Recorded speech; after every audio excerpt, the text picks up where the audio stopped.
authors here that I'm so proud of. We've got Karuna's book in November and Megha's in December. We've got Where Stories Gather and Teething, and both are just lovely books. I mean, these are books that, I see on the shelves, and it makes me feel like, okay, we've put something wonderful out there that, I know is going to bring so many people so much joy. So welcome both of you. We're going to have a lovely conversation here. So guys, we had decided this, the three of us, that we're not going to have a question answer thing. We're just going to talk to each other, tell you a little bit about poetry, about both of them and their processes. So should we kick this off? I think, Karuna, do you want to talk to us about, I know you've published a novel, The Last Pandemic Wave, and now you've got a poetry book, This Wave. So it's been quite a roller coaster for you, right? Like, I mean, this is, tell me about the journey a little bit. Tell everyone about how Where Stories Gather kind of came to be. Well, I have you to thank for that, Swati, because I honestly believe... No, well, I do believe that, despite having written poetry for so long and, having written my whole life, actually, I remember the moment where you actually got in touch with me. And I remember seeing that email where you said, have you ever thought about publishing these? And it was so validating, in that moment. And of course, it was a very long journey after that. Things didn't happen overnight, and we waited quite a few years, and I was in the midst of writing a novel. But when I finally sat down to put together the poems for this book, I found many of them not dated, but I no longer was that person. So I think the most difficult part about putting together this collection for me was sort of a very strict process of testing each poem to see if it still resonated with me, if I was still this person, and then of course writing new work and putting in new stuff. And Megha, I feel like you will identify with this so much. It's such a beautiful moment when your poems go from the online or the social media space, into a book. And I've written a little about that in my introduction as well, and I think we both experienced that to some extent, right? Yeah, I mean, I think it's always been a dream, but at the same time, when you share your work online, it's also a community thing where you're like, okay, I don't know if this is good, I don't know what it means, but I just want people to know that this is how I feel, and if they feel the same way, then I think they will speak to me about it too. But over time, I mean, seeing that become a book, it's such a precious feeling, actually. Only when you're in the middle of the entire process, you realize what a phenomenon that is. And for me, this book has been almost like the journey's been pretty much a roller coaster, because I didn't really know where it was going. I sent it to a lot of people. I knew that a lot of people told me poetry wouldn't sell, and I was like, okay, I know, I get it, but still, could you, publish this? I don't know. But thankfully, Swati really believed in poetry and in teething, and I'm really so grateful for that. I'm really so happy about that. You talked about online right now, and both of you, that has been something for you, like, publishing online and putting up your work online. And I feel like one way to look at it, obviously, is that, anyone can publish poetry online and anyone can put up anything online. But there's also the other side of it, which means that, the one thing that I think that ends up doing is breaking the barrier of the fact that poetry is inaccessible, that it can't appeal to a large number of people. And I think what was happening was, with both you and Karuna, Megha, what was happening was, I was looking at your work and I was thinking, this is not just something that we need online. It's something that we need on paper. This is something that can become a book.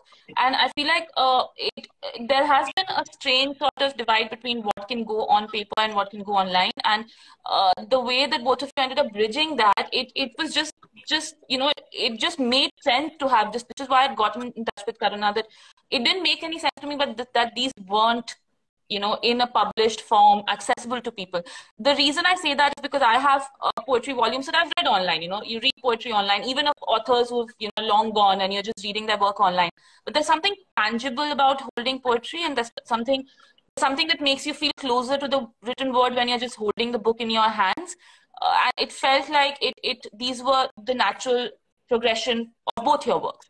But I think both your processes are also very different, right? In the sense that Karuna, Megha's book is basically a story told in verse. It could be a novel. It could have been a very different format. She just chose to write it in verse. Yeah. And that's something that, I feel like, and for you, I think the idea was that you've been writing poetry for years. And now this is the culmination of, this is the first volume, which means that this is the first glimpse. There are going to be many more, which means that this is the first glimpse you give people of your work, which is why the selection process was so much more difficult for you. You had to kind of pick what you'd written, 5 years ago, what you'd written 10 years ago, what you'd written, now. So in terms of just, the first thing I thought about was, Megha, why write teething as verse instead of a novel? Because you have written novels too, which means that this could have been a book for you. So why did you go for that? I think for me, poetry, and I think poetry in general is very personal, right? There's something very raw and vulnerable about writing poetry. And for me, over the years, while I've really enjoyed writing stories, I've also found myself gravitating towards writing poetry when I want to actually expose the vulnerabilities of my heart. So teething actually started out with one poem called Spoonerism, which was about a family sitting together, having a dining table conversation. And then I worked backwards and I thought, okay, it can't be limited to this. It is a story, but I don't want it to just be a story. I want it to also be a series of poems, because for me, poetry is as personal as poetry is just something that's been very close to me ever since I did have some, I did go through a lot of trauma when I was in college. So ever since then, I only wrote poetry. I stopped writing stories. I only wrote poetry. And at some point I was like, I want to put everything in a book, but I also want to tell my story. I don't know how to bridge this gap. And then I decided, fine, let me just make a mix of everything. I don't know how that's going to come out. It might, for all I know, come out really badly, but I feel like maybe it hasn't. It's almost, I guess I would say it's a new format, at least for me, but I quite enjoyed it. I definitely did. And what about you, Karuna? Has it been scary? So, the thing is, the one thing I think about is it's scary to the first time you put your poetry out there, the first time you wrote something. Because I know your Paris poem went viral, but before that, you've been writing forever. So, was it frightening to put your work out there? Because the first time is always a little, Well, yeah, I think it never stops being slightly terrifying. And, I remember just before Where Stories Gather, just before it was due to release, about a month and a half ago, I had this terrifying moment where I said, oh, it's real, it's out there. This is, I can't delete these posts, kind of. So I do still find it scary. I think what Megha said, poetry, it's such a vulnerable form, right? And even when you're creating characters, as Megha has in this so beautifully in Teething, those characters are all pieces of yourself. And you're putting out these pieces of yourself, and it really is very, very vulnerable. And it's interesting, I was talking to one of my closest friends yesterday, and she said, Karna, when I read your novel, it was interesting for me because it was going into a world of your imagination. But when I read your poetry book, it's like visiting you. And that's what one of my closest friends is saying. So imagine I'm handing this very bare, very open version of myself out to the world when I publish my poems, right, in this format. So I do find it very hard. Megha, I just want to say, I got your book just today, and I've spent some of the day flipping through it. I wasn't sure if I should read it chronologically because it is a story that unfolds, but I decided to just sort of taste it, and I opened, random pages, and I actually did read Spoonerism, and I found it so powerful and so brilliant. And I want to say that, these are very real characters. You know, it might not be in novel form, but these characters have already grown on me. I already know, you know, I'm so invested in Kochu, for example. I know these people, you know, and so I think it's actually a feat. And I think it's so interesting what's happening with poetry and with writing in general, you know, where we're kind of breaking bounds of what format we're going to use, right? And I found even when I wrote my novels, so many of the lines were rhyming.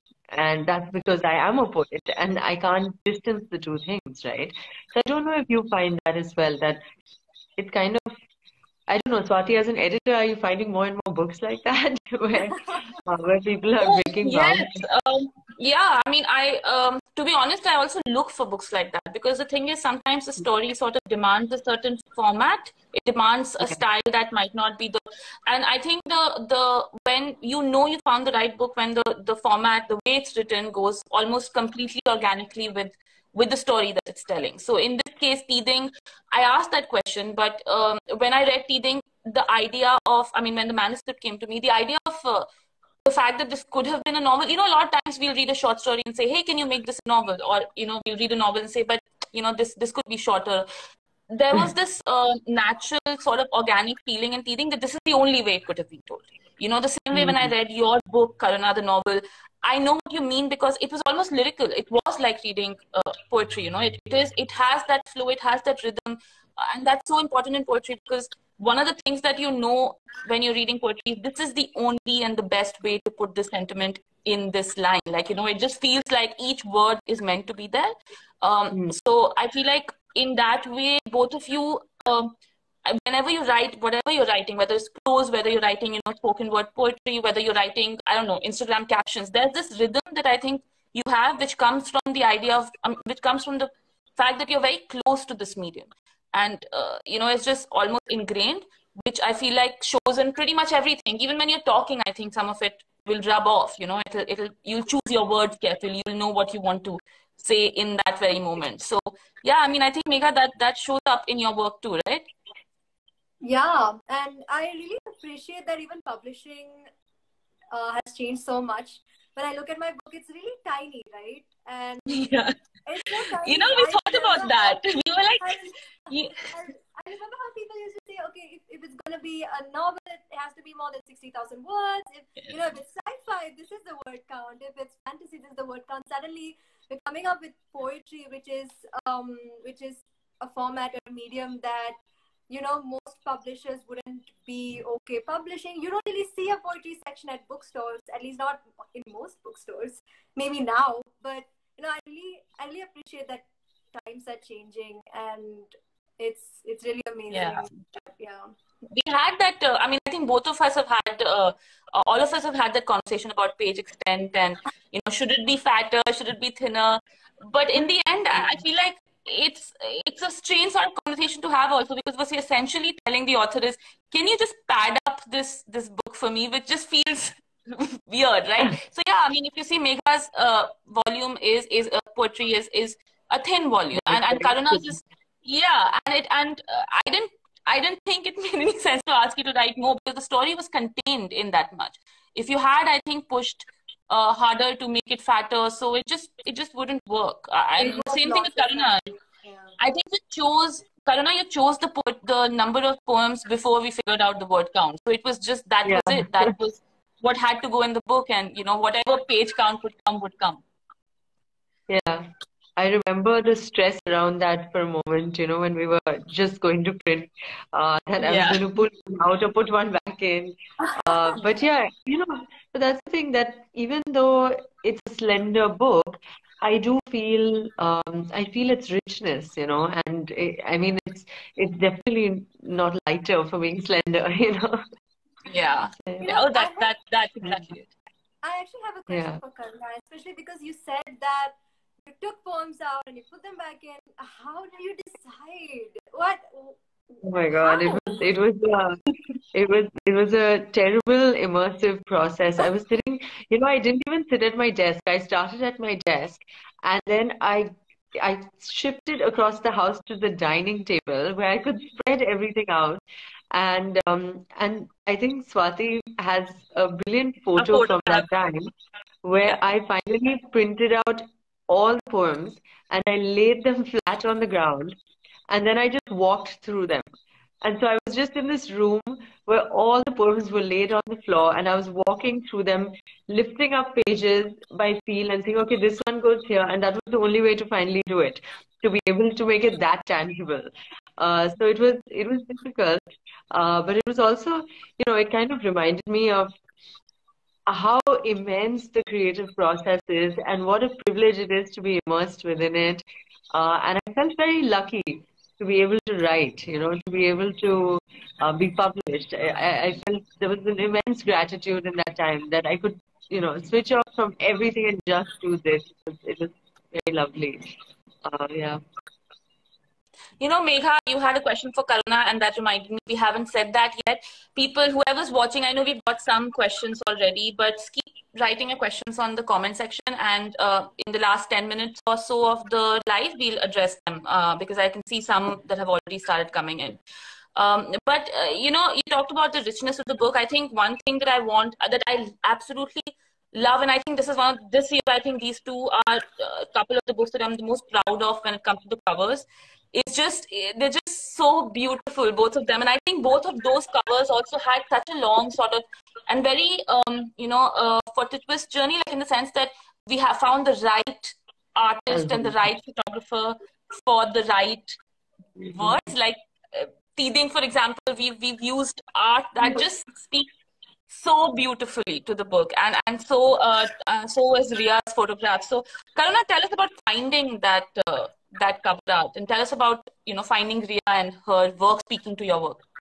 So this is the cover, and for everyone watching, and it's by an artist called Ria Gupte.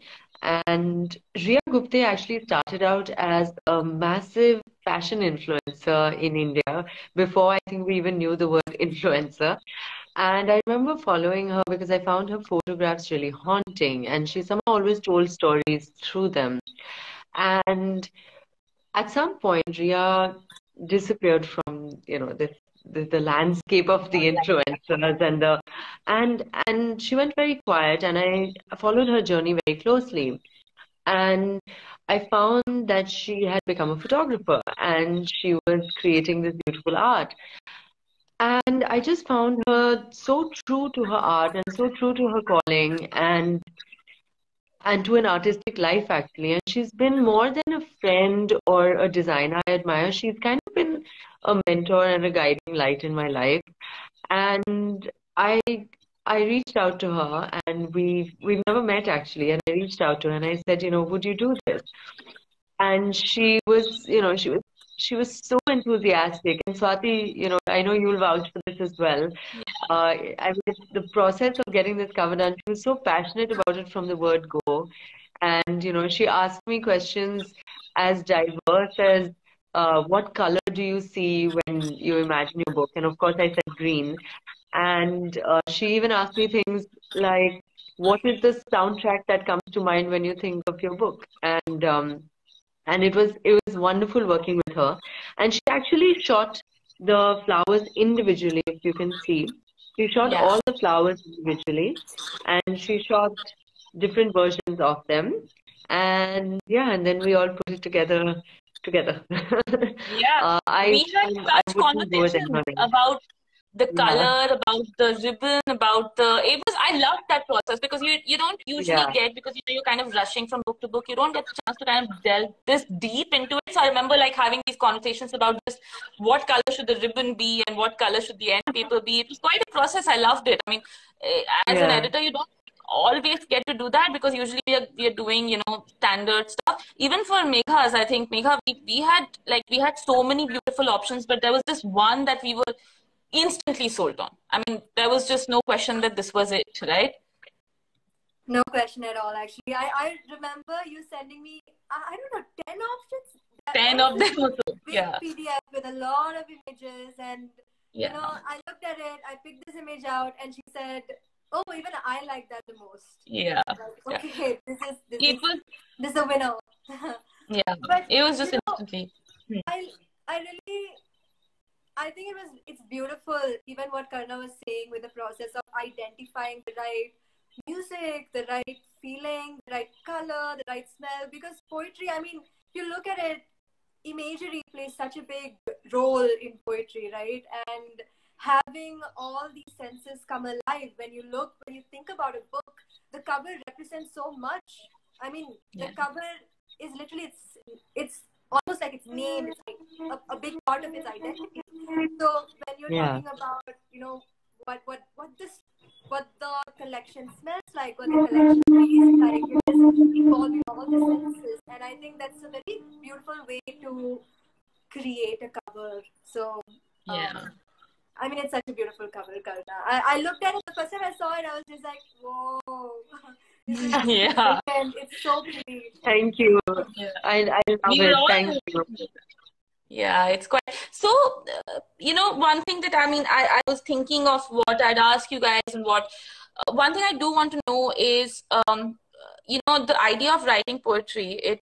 It's not always, right? It's not like you sit down and you decide, okay, today I'm going to write a poem, or this is what. So, is there something about the format, or is there something about the form or style that inspires you, that just gets you? So I can't really imagine the process of writing a novel being the same as writing poetry, right, Karuna? So how often are you taking pen to paper and writing? Are you writing by hand? Are you writing how does it feel to write poetry?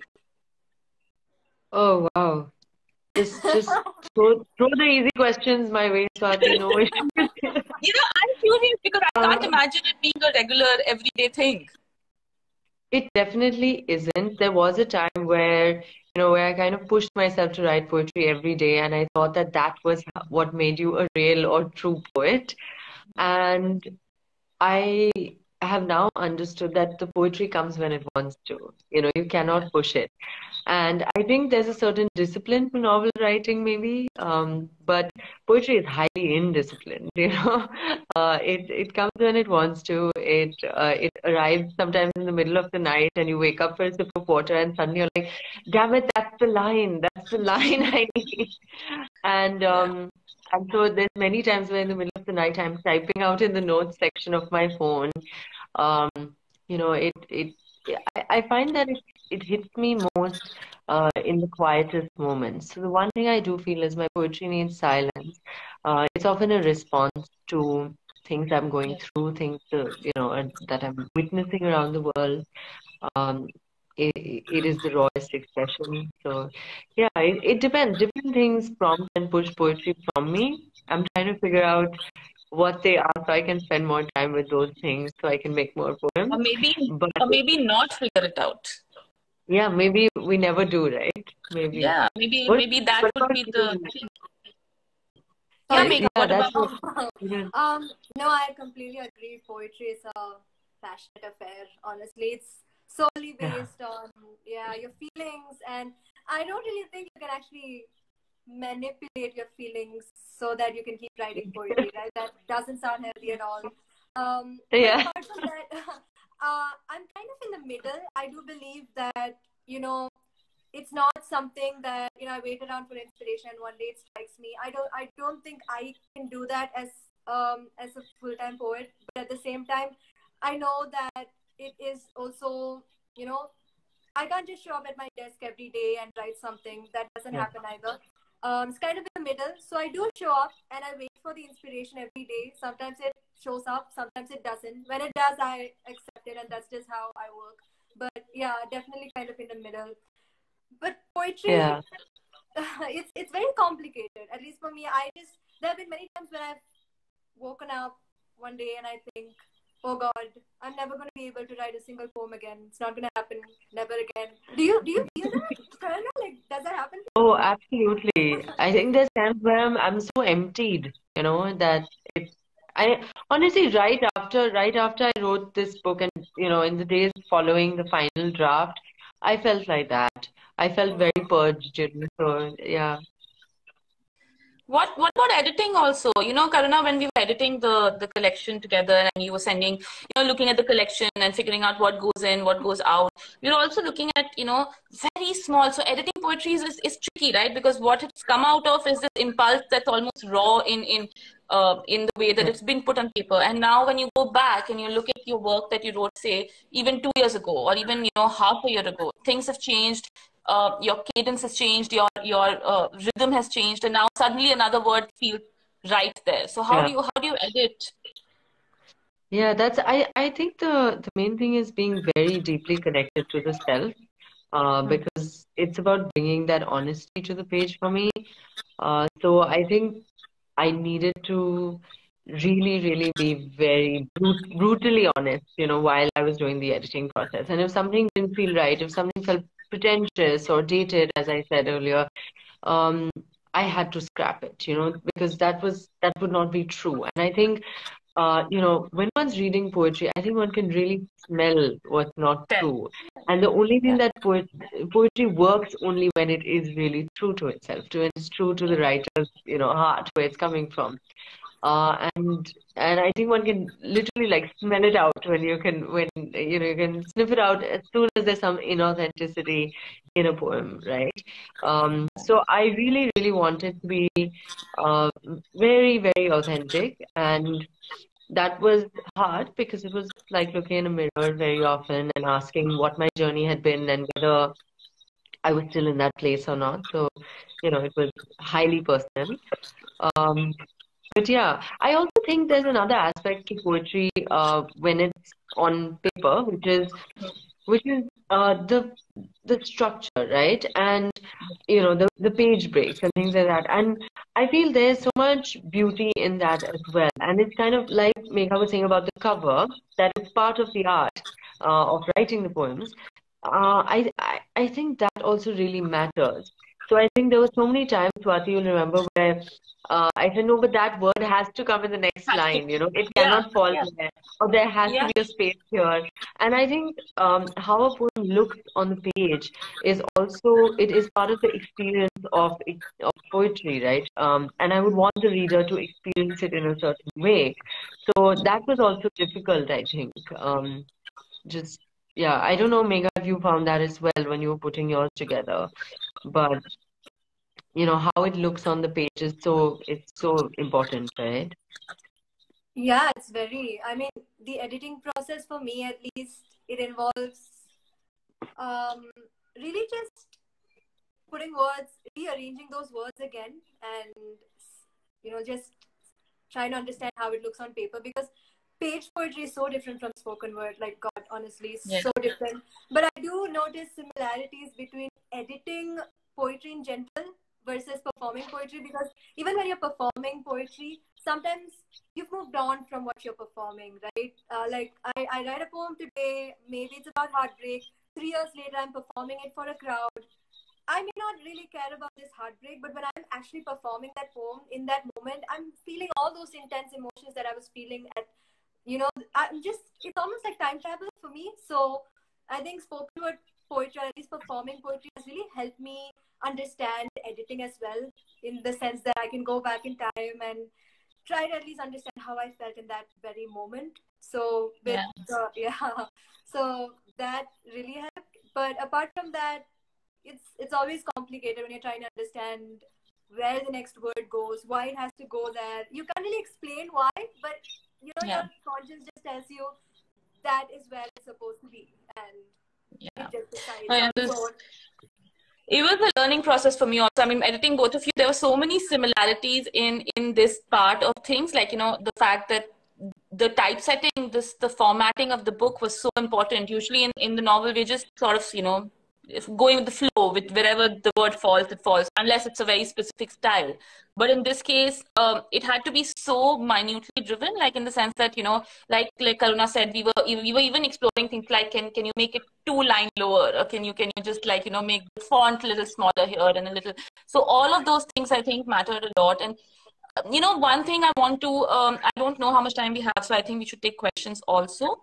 Yeah, so I think we have about 5 to 10 minutes left. But before we move on to the questions, one thing that really I don't know, Megha, if you've had a chance to read the introduction that Karuna wrote. It was an author's note that she wrote in the book, and I think that is one of my favorite parts of the book, because I feel like it's so honest, and it's almost like you're thinking as you write, like almost like you were talking to yourself, Karuna, while you were writing this, and sort of figuring out where your work is coming from, where it's going, what's going to say to people. Also being very vulnerable in all the, you talked about the idea of Instagram poetry or social media poetry.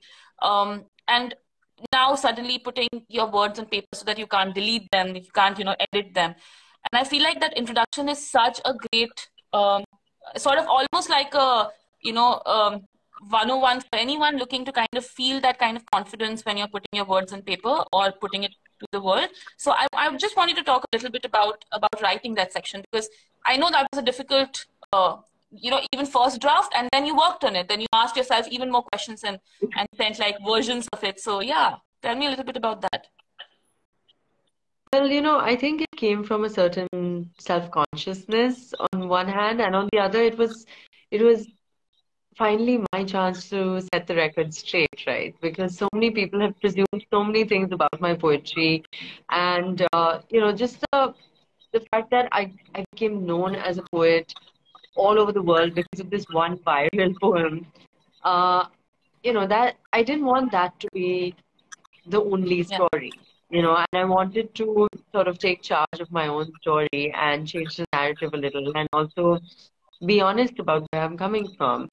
And again, since the book was so raw and, I put so much of myself into it, I felt like the introduction needed to be exactly that. It needed to be an invitation into that for a reader. And one aspect, let's say one part of me felt maybe I shouldn't talk so much about the social media thing. And I thought, am I giving it too much importance? Am I drawing readers' attentions to it instead? And then I thought, well, this has been my journey and this is my book, and why not?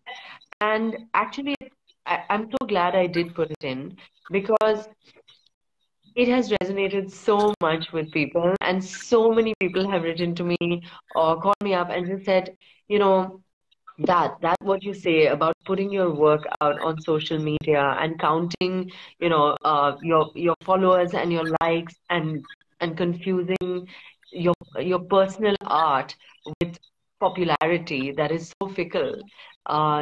That's something we've all been through. And I love that I took the step to be vulnerable in that introduction. And thank you for urging me to do that, actually, Swati, and for pushing me with that introduction. It is my favorite part. Go on. Yeah, I thought I can read out a line or two from there, since I think there'll be people.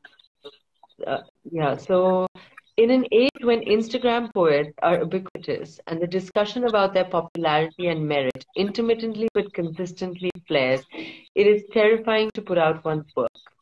While it is an age-old fear for writers that their words may not be well received, or worse, misunderstood, the social media writer deals with a different and daily anxiety, counting self-worth out in likes and followers, often confusing something as personal as poetry with something as fickle as popularity.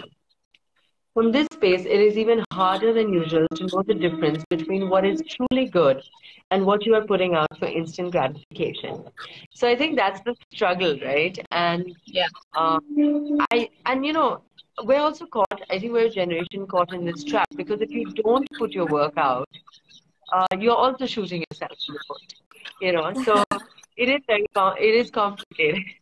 It's this fear of being forgettable, right? Or forgotten. Honestly, there's this, mad hustle, keep creating and creating every day. And I don't know. At one point, I found myself in that, loop as well. And I had to actually take a step back and ask myself, why are you writing? Like, remember where you started? It did not become something else. Don't turn it into a monster. You can either keep creating every day.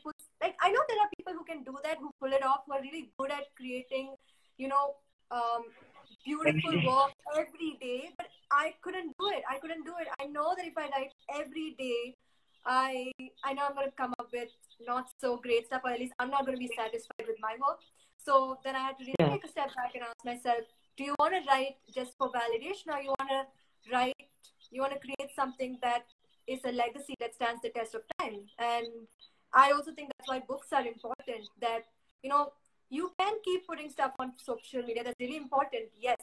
But at the same time, there's something else, you know, there's something really beautiful about having a book in your hands, picking a book from a shelf, seeing your work printed. You know, it's just going to be there forever. Someone's going to hold that in their hand and almost cry. I don't know. I felt that way when I get books from my favorite authors. I would rather, you know, hold a book in my hand than read their work as a PDF or as an ebook. Yeah. Yeah. So, you know, this is, I think we have time for about 2 or 3 questions. So one actually is just, I think, an extension of what we just talked about. This question is from Neha. She says, this is a question for both of you. How do you motivate yourself to believe in your skills? So I think part of it you've answered, but if you like to start. Karuna, go ahead. I don't know if I do that. And one of the things that I also write about in the introduction is my struggle with that, and finally coming to a place where you realize that, you know, it's not about a belief, and it's not about what you think you are or can do. That's for other people to decide. I think if you have an urge to write, if you have that urge to express, and, you know, if it means that much, then it's just you and the paper. It's just you, ink, paper, and that is it. And that process is sacred. And I think when you put yourself into that, from there that belief grows, right? And from there that confidence grows. Because I think if you're true to your art, then the rest doesn't matter. And I've had to learn that the hard way as well. I know it's easier said than done, but I think that's all that matters at the end of it. And you know what, honestly, sometimes even the validation of it doesn't really matter. You know, we know that there's probably one of the greatest poets of our lifetimes who's probably writing alone in an attic somewhere, and no one's ever going to read those poems. You know, it doesn't matter to some extent. Yeah. I know that's not exactly answering the question, but I think maybe we need to be asking different questions, you know? Yeah, Megha, what do you think? Do you have anything specific that you do to motivate yourself? Honestly, I think my faith in my writing comes, like Karuna said, from just knowing that whatever I'm talking about is coming from an honest space. I'm writing my own story. I'm writing my own poems. Like, it's my story and it's my narrative. And I don't think that, you know, anyone else out there could do it better than me, because it's my story.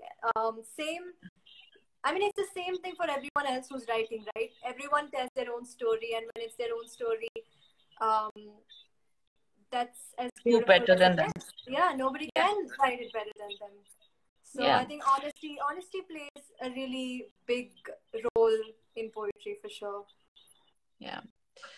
So, okay, one more question before I think we... so Richa Mukherjee, who's also one of our authors, hi Richa, asks, writing poetry requires a deeper emotion in a way. When you write a book of poetry, do you feel the need to divorce yourself from constraints, from the constraint structure and technicalities of the book process? Megha, you want to go? It's quite a loaded question. Yeah, it's a very long question. I didn't quite get that. Could you just... So I think what you're asking is, you know, while you're writing a book, you have to kind of think about, I'm guessing, you know, you have to sometimes think about the audience, you have to think about how, what you want it, you know, what you want the cover to be. You're basically thinking of it in slightly more technical ways. Though, of course, this is not always true also. But in terms of poetry specifically, do you need to kind of first think of the poem, like divorce yourself from all the other technicalities and structure and constraints that come with it, and just write sort of removing yourself from the rest of it. Yeah, of course. I mean, so much of, at least when I write poetry, it's a lot of free writing, where the first draft of a poem is always going to be, I don't know, word vomit. It's really just going to be how I'm feeling. I'm not going to look at, there's a better word out there, I'm going to replace it. That's all for later. I think when you first write a poem, all that matters is the emotion that's involved or attached to it. Everything else is very secondary, and I think I only started really thinking about cover and all the other technicalities when I got a publisher. Up until then, Yeah. I think it was only the manuscript that really mattered. Which poem went in, which poem didn't suit the story, what characters could be added. Everything else is very secondary. Yeah. What about you, Karuna? Yeah, absolutely.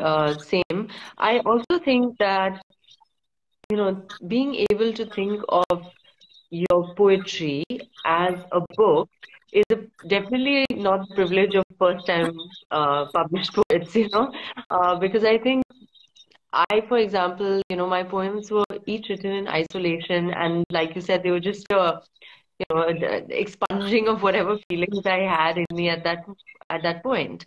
So it was like each poem was written on its own, and I never imagined them coming together. So, which is why, structuring the book was also very hard. But that said, I would really love to, at some point, work on a collection of poems that work as a book, and to actually approach it like that and have the privilege to approach it like that. I would love to do that, and hopefully in the future I will. But so far, definitely I had to divorce myself from the structure of a book, because it never existed for me for my poems before this. Yeah. Yeah, that's I think it's great that it happened though, and I hope that now. So is it going to be a little different now that you've got your books, that your poetry has been published on, like, in a book? Are you going to be doing the Insta poems again? Are you going to be, because I know it's a very different process, right? Like then the format Yeah. changes, everything changes. So now writing there, what do you think? Is that going to change, or is that a separate thing that you'll visit? That's a great question. I have not actually thought about it or planned ahead. I don't know. I think whatever my heart tells me in that moment, I'll follow it. So far, I've just been enjoying, opening the pages and looking at it like this. So Yeah. I'll see. I have been writing though. I don't think that ever stops. I don't know if one can call them poems, but I'm always writing. So yeah. Yeah. Good. I hope both of you are always writing. I think that's all the time we have. But before we go, I want both of you to suggest, to recommend poetry that you've loved. I like, doing this because I feel like there's so much great poetry to discover out there, and who better than both of you to suggest something? Anything great that you've read recently that you'd like to recommend? I really like Ocean Vuong. It's a very contemporary poet. Very beautiful, very unique writing style. I think a lot of people have heard of Ocean Vuong anyway, but I'm still going to recommend his book, Night Sky with Exit Wounds. I love. Sorry, I just wanted to say I also love that you referenced Ocean Vuong in one of your poems. I really liked that. So I read that and I was like, oh, Ocean, So when I saw the exit wounds, so yeah. And Karuna, anything that you've loved reading recently? I keep going back to Fatima Asghar's work, and I really love her, as you know. So that's one I definitely recommend. What else? What have I been reading? I think people should. Oh, there's this really beautiful new book by Joan Didion called The Year of Magical Thinking. I think people should definitely pick that up. But if they haven't read her previous, there's this one book, Slouching Towards Bethlehem. It's really beautiful. Yeah. They need to pick that up first and then read The Year of Magical Thinking. But these are two other recommendations. Awesome. Not poetry, but essays. But very just beautiful writing, basically. Thank you so much. I think this was lovely, and we answered some questions also, so that's great. Thank you everyone for joining us. Karuna, Megha, this was lovely, and I Thank really you. hope we see way more poetry and way more writing from both of you. Thank you so much, Thank Swati. you. I think some Thank of us you. are admiring your bookshelf, by the way. Oh, right, yeah. Yeah, this is now the place I sit and do all my lives, because this is, yeah, think of it as the background I've created for all my lives. But it's quite lovely. Thank you so much. And thanks everyone for joining us. I guess we sign off now. Yeah. Bye, everyone. Okay, Have a great bye-bye. day. Okay, thank you. Bye. Thank you.